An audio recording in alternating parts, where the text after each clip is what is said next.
Шулай ук Пәйгамбәрбез саллаллаху алейхи ва саллям әйтте: "Ма мин муслимин ятаваддау فيحسن الوضوء ثم يقوم فيصلي ركعتين يقبل عليهما بقلبه ووجهه إلا وجبت له الجنة".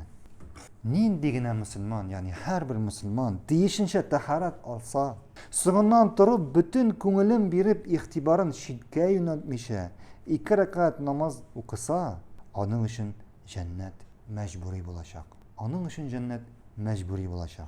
Пәйгамбәрбез саллаллаху алейхи ва саллям әйтте, тиешенчә тәһарәт алса.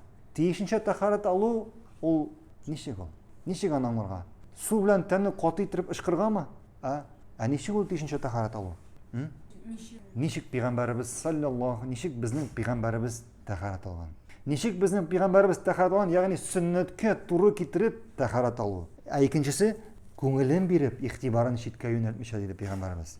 Күңелен биреп, игътибарын читкә юнәлтмичә, ягъни күзләре белән дәгән, күңеле белән дәгән кайда ул?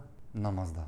Ягъни күзләре белән кырыйга борылмыйча һәм күңеле белән башка нәрсәләр турында уйламыйча.